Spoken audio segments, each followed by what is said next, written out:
Auzubillahiminash-shaytanir-rajim. Bismillahir-rahmanir-rahim. Dear student, Assalamu alaikum warahmatullahi wabarakatuh. I hope you all are well and fine by the sure mercy of Almighty Allah. As you know, we are discussing 11th class history, chapter number 9. Chapter 9 is the Industrial Revolution. In the previous topic, we have discussed something about Industrial Revolution. What is meant by Industrial Revolution? Source of Industrial Revolution. First Industrial Revolution. But today our topic is causes of Industrial Revolution. ये जो सन्नती इनकिलाब आया, इसके क्या क्या causes हैं? The first and foremost cause of Industrial Revolution is political stability. Political stability, इससे क्या होता है? इससे डेवलपमेंट होती है, इंफ्रास्ट्रक्चर अच्छा होता है, ये पॉलिटिकल स्टेबिलिटी होती है. Second one is unified under monarchy, यानी एक सिंगल मोनार्की के अंदर कॉमन लॉज होते हैं, सिंगल करेंसी होती है. कहाँ? Single monarchy. Third one is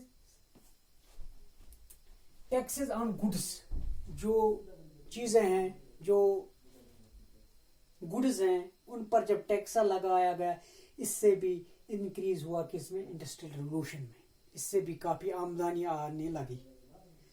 और है वेजेस एंड सैलरीज, जैसे कि हम पहले पढ़ चुके हैं.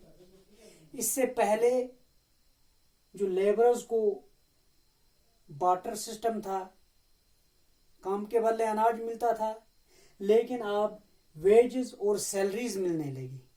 इससे भी इंडस्ट्रियल रिवॉल्यूशन में तब्दीली आ गई, यानी चेंज आ गई.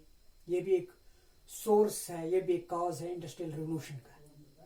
और एक इम्पॉर्टेंट कॉज है bank of England, founded in 1694. जो बैंक इंग्लैंड का जो बैंक है, उसकी बुनियाद रखी गई 1694 में. ये भी एक कॉज है इंडस्ट्रियल रिवॉल्यूशन का. इंडिया एज ए कॉलोनी, जैसे कि आप जानते हैं, अंग्रेजों ने इंडिया को एज ए कॉलोनी बनाया. यहाँ से उन्होंने काफ़ी तादाद में सोना चांदी वगैरह ले लिया. इससे भी उनको इंडस्ट्रियल रिवॉल्यूशन में काफ़ी मदद मिल गया. किससे? ये भी एक फैक्टर है, India as a colony. Invention of steam engine, इसी जब इंडस्ट्रियल रिवॉल्यूशन हुआ, इसी के दौरान इन्वेंशन ऑफ स्टीम इंजन हुआ. स्टीम इंजन से क्या हुआ? ये जो है, ये है cheap mode of transport. Steam engine जो है, ये है चीप मोड ऑफ ट्रांसपोर्ट. इससे क्या हो गया? जो भी ट्रांसपोर्ट है वो हमें सस्ता मिल गया स्टीम इंजन की वजह से. एग्रीकल्चर रिवॉल्यूशन, एग्रीकल्चर में रिवॉल्यूशन आ गया. ये भी एक कॉज है इंडस्ट्रियल रिवॉल्यूशन का, कि बहुत सारे प्रोडक्शन बन गए. अब ज़्यादा से ज़्यादा प्रोडक्शन तैयार हो गया, एग्रीकल्चर में मुख्तलिफ फसलें अब तैयार हो गई, इसमें रिवॉल्यूशन आ गया. ये भी एक वजह इंडस्ट्रियल रिवॉल्यूशन का, यानी इंडस्ट्री सन्नती इनकलाब में. मार्केट, जब एग्रीकल्चर रिवॉल्यूशन आ गया, इसके साथ मार्केट्स भी बने.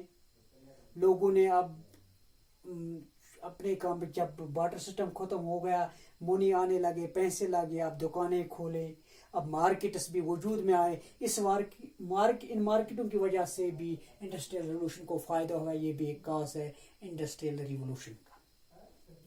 इन्वेंशन ऑफ मशीनज, यानी ज्यूरिंग इंडस्ट्रियल रिवॉल्यूशन, उसी दौर में मशीनों की भी भरमार आ गई, यानी invention of machines. Near about 26,000 machines invention हो गई इस इंडस्ट्रियल रिवॉल्यूशन के वक़्त. इस दौर में तकरीबन 26,000 जो मशीनें हैं वो वजूद में आ गए. इससे भी काफ़ी मदद मिला इंडस्ट्रियल रिवॉल्यूशन को, क्योंकि अब चीज़ें ज़्यादा से ज़्यादा तैयार होने लगे, मार्केट ज़्यादा थे, अब मनी थी. Abundance of coal and iron, जो ये थे इंग्लैंड, इनके पास जो अब थे बहुत सारी तादाद में इनके पास कोल था और आयरन था. यह भी एक कॉज है इंडस्ट्रियल रिवॉल्यूशन का. यूज ऑफ मनी एज, और एक वजह है use of money as a medium of exchange. अब जो मनी थी, जब पैसे आए थे, as a medium of exchange, अब ये मीडियम ऑफ एक्सचेंज बन गया। इससे पहले बार्टर सिस्टम था, हम यहाँ से कोई चीज़ देते थे, वहाँ से उसके बदले दूसरा चीज़ लेते थे। अब ऐसा नहीं हुआ, अब यहाँ से हम पैसे देते थे और वहाँ से चीज़ें खरीदते थे। ये भी एक वजह है इंडस्ट्रियल रिवोल्यूशन का। कौन सा? Abandon use of money as a medium of exchange. Labour supply, ये भी है कि हम पहले हम पढ़ चुके हैं कि लेबर अब ट्रांसपोर्ट हुए थे, अब शिफ्ट हुए थे टाउनों की तरह, अब उन्होंने गांव को छोड़कर अब शहरों का रुख किया। ये भी एक वजह है, ये भी एक कॉज है इंडस्ट्रियल रिवोल्यूशन का, वहां से उसमें तब्दीली आ गई। इसके बाद है लेबर सप्लाई, और एक है ग्लोबल सिग्निफिकेंस ऑफ लंदन। जो लंदन शहर था उसको अब ग्लोबली सिग्निफिकेंस मिल गई, क्योंकि अब वहाँ पर ट्रेड सेंटर्स बन गए, अब वहाँ पर काफ़ी बैंकस सिस्टम बैंकस थे, बैंकस वजूद में आए, इसलिए इसकी जो इम्पोर्टेंस थी, इसकी जो सिग्निफिकेंस की, वो धीरे धीरे बढ़ती गई। तो कुल मिलाकर अगर देखा जाए 1750 से लेकर 1800 के दरमियान, 1715 टू 1800 बिटवीन, कुछ शहरों की आबादी डबल हो गई। दुनिया में कुछ शहरों की आबादी डबल हो गई, इनमें 11 सिटीज जो थे वो लंदन की थी। ये भी एक कॉज है इंडस्ट्रियल रिवोल्यूशन का। यानी 1750 और 1800 दरमियान दुनिया में बहुत सारे शहरों की तादाद जो पॉपुलेशन के एतबार से वो डबल हो गई। जिन शहरों की तादाद पॉपुलेशन के एतबार से डबल हो गई, उनमें 11 सिटीज जो थी वो लंदन की थी। ये थे कुछ इंपॉर्टेंट कॉजेज इंडस्ट्रियल रिवोल्यूशन के। पहला जो कभी कभार कहते what are the causes of industrial revolution, तो ये कॉज, ये एग्जाम में ये सवाल पूछा जाता है, कॉज ऑफ इंडस्ट्रियल रिवोल्यूशन। तो यहाँ पर हमने कुछ इंपॉर्टेंट जो कॉज थे उनको डिस्कस करने की कोशिश। पहला जो कॉज है वो है पॉलिटिकल स्टेबिलिटी। जब मुल्क में अच्छी पॉलिटिकल स्टेबिलिटी होती है तो डेवलपमेंट होता है, इंफ्रास्ट्रक्चर अच्छा होता है, मुल्क का निज़ाम अच्छा चलता है। यूनिफाइड अंडर मोनार्की, जब सिंगल मोनार्की होते हैं, कॉमन लॉज होते हैं, सिंगल करेंसी होते हैं। इसके बाद में पड़ा टैक्स एंड गुड्स, जो गुड्स पर टैक्स लगाए थे, इसकी वजह से जो आमदनी मिल गई, इसकी वजह से इंक्रीज हुआ industrial revolution. Wages and salaries, पहले बार्टर सिस्टम था, अब जो लेबर्स थे उनको वेजेस मिले थे, जो मुलाजिम थे उनको सैलरीज मिलने लगी। बैंक ऑफ इंग्लैंड की जो बुनियाद पड़ी वो भी इसी दौरान पड़ गई, यानी 1694 में। इंडिया एज ए कॉलोनी जब थी, यहाँ से बहुत सारा माल, खाम माल उन्होंने ले लिया इंग्लैंड वालों ने, अंग्रेजों ने, तो इसकी वजह से इंडस्ट्रियल रिवोल्यूशन हुआ।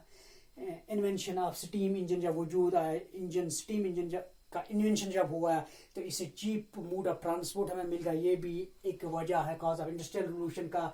इसके बाद में पड़ा एग्रीकल्चर में जो रिवोल्यूशन आया, ये भी एक कॉज है इंडस्ट्रियल रिवोल्यूशन का।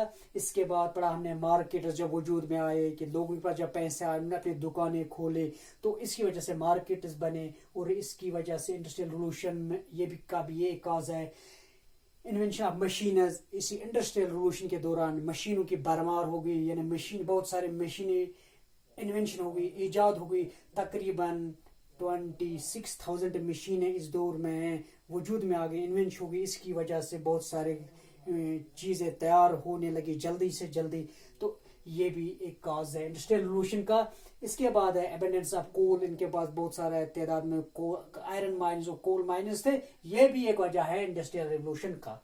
इसके बाद हमने पढ़ा uses of money as a medium of exchange, barter system खत्म हो गया, अब मनी को मीडियम ऑफ एक्सचेंज, ये भी एक वजह है इंडस्ट्रियल रिवोल्यूशन का। इसके बाद हमने पढ़ा लेबर सप्लाई, जो लेबर है वो शिफ्ट हो गई थी टाउनों की तरफ, शहरों की तरफ, ये और कम करने लगे इंडस्ट्रियल रिवोल्यूशन में, ये भी एक वजह है। और फिर हमने पढ़ा लास्ट वन, एक जो वजह है वो है ग्लोबल सिग्निफिकेंस ऑफ लंदन को जो ग्लोबल सिग्निफिकेंस मिल गई, ये भी एक वजह है कॉज ऑफ इंडस्ट्रियल रिवोल्यूशन की वजह से, क्योंकि अब तमाम जो ट्रेड है वो लंदन में होने लगा, बैंकर्स खुल गए, कि बहुत सारे कहा जाता है कि 1750 से 1800 ईस्वी के दरमियान कुछ शहरों की जो पॉपुलेशन थी वो डबल हो गई।